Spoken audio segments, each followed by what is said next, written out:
We understand why there is some hesitation sometimes. Because when your desire is new and fresh, it calls you in a different way, doesn't it? But if you've wanted something for a while, and it seems to be slow in coming, we understand why that desire would not feel so good to you. A desire that is believed or expected feels so life-giving, while a desire that feels like it is not coming, or like it has not come, or like maybe it may never come, those desires are not as pleasant. And the trouble with that distinction is that you can't have some desires that are answerable and some that aren't. In other words, you can't say some desires are appropriate and therefore will be granted, and other desires are inappropriate and therefore will not be granted. In other words, you can't have it both ways. When you ask, it is either given or it isn't. When you ask, the answer comes forth or it doesn't. But what we want you to understand is that everything that you ask for is always answered. When you ask, it is always given, every single time, no exceptions.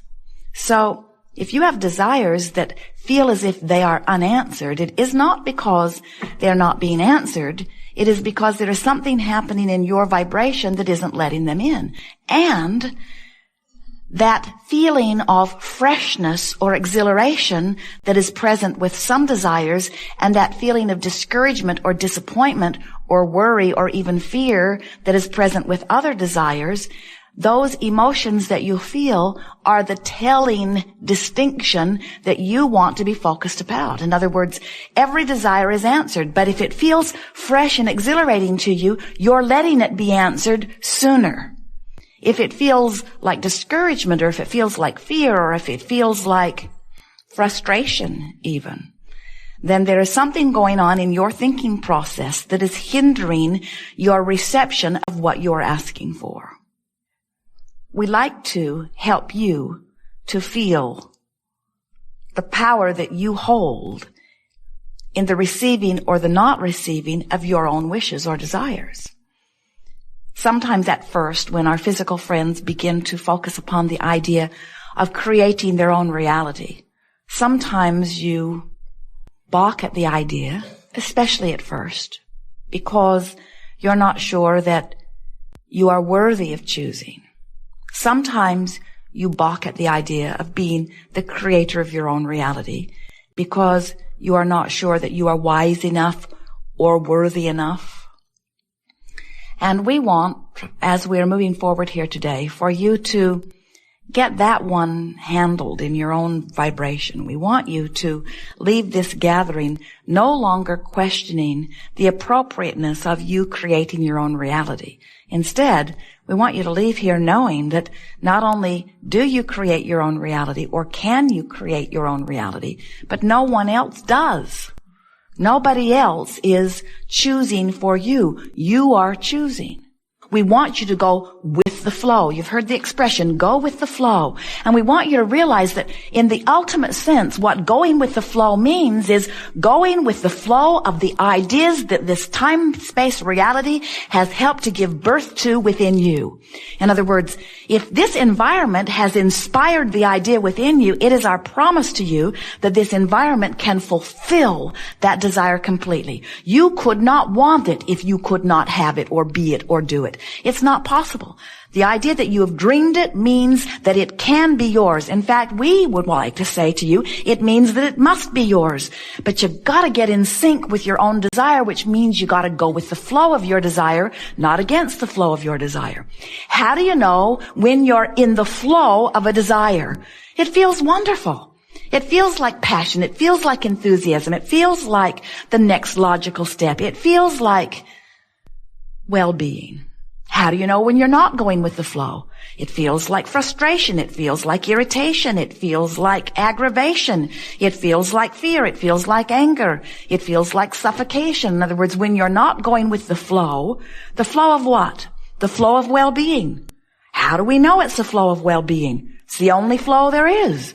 There is only a stream of well-being. You can let it in or not. If someone presses a pillow to your face and you feel deprived or suffocated from the oxygen, do you say somebody has shut the valve off for the whole world? Do you say something has happened and the air that I breathe has been siphoned from the atmosphere and now we all will be suffocated? Or do you say something is going on with me personally that is keeping me from being in the flow of oxygen? There's no source of sickness. There's no source of poverty. There's no source of bad stuff. There's no source of that sickness or stuff you do not want. But there is you, without meaning to, achieving vibrational alignment with how things are instead of with how things are desired. In other words, if you look into some poverty-ridden region or into some shadow in your body that you call illness or into your checking account that seems to be without funds, and you pronounce, this is my current view of reality, what you're actually saying is, this is, of all the myriad of opportunity to focus that is provided for me here, this is what I'm choosing to give my undivided attention to, and therefore this is what I am choosing as my vibrational basis for now. And you can tell by the way you feel whether this choice is going with the flow of well-being or whether, for now, you've got a pillow over your face.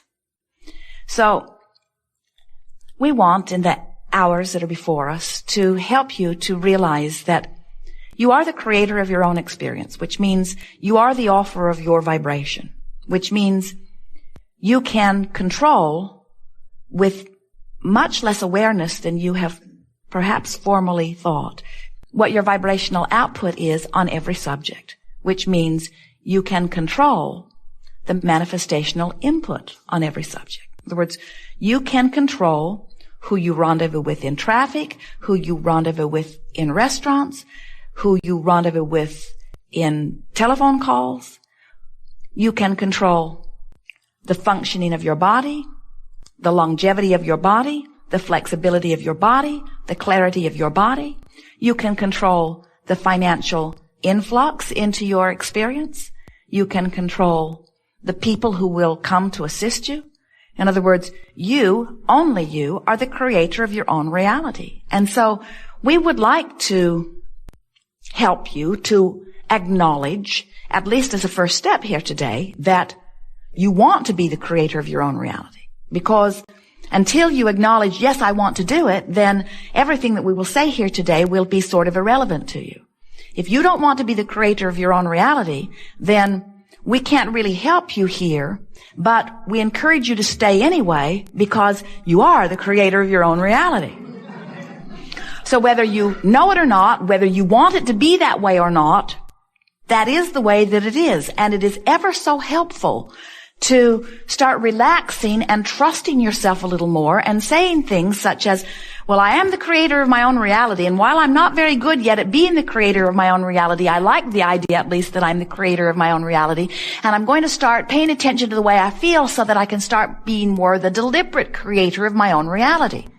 We would like you to begin saying, it is important to me to be aware of how I feel because the way I feel is my indicator of what I'm doing vibrationally. Do you understand that? That your vibration is indicated to you through emotion.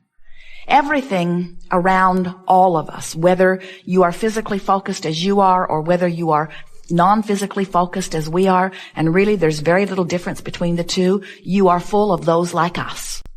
In other words, you cannot separate yourself from the non-physical energy and consciousness and awareness and joyousness and intelligence and willingness and helpfulness. That is us. In other words, you can't get rid of us. You can't shake us off. You can't feel bad enough that we ever go away. You can feel bad enough that you don't acknowledge that we're there. You can feel bad enough that you don't hear what we have to say. You can feel bad enough that you don't have the benefit of our presence, but you can never shake loose of your connection to source energy. It can't be done. You are flesh, blood, and bone beings, but you are more vibration than anything else. And the vibration of your being is your point of attraction. It is the signal that is always being answered. So as you make a statement and really mean it, I'm going to do my best to feel as good as I can from where I am right now. That statement is fabulous. That statement is good enough, because what you're saying is, I'm going to reach for the best feeling thought I can find. And if you reach from depression and you find a thought of anger, have you ever done that? Have you ever been so depressed or in such despair that anger actually felt like a relief to you? It always would, because the vibrational properties of anger are much more allowing of connection than the vibrational properties of despair. You know why that is? Because all of these emotions, no matter what you call them, all the way from despair to passion or joy, they are all about your sense of freedom and well-being. In other words, up here in the joy range, you feel self-empowered. There is empowerment there. Down there in the despair range, you feel powerless. Don't you find that interesting, that your emotional guidance system is based upon who you really are? That you are these powerful, clear-minded, free beings. You are so free that you can choose bondage. You are free to choose, free to focus, free to offer vibrations, free to attract. Sometimes people will see you as you've moved naturally into anger, and they will say to you, your anger is inappropriate. And we would like you to say to them, maybe so, but I'm happy here. This is my happy zone.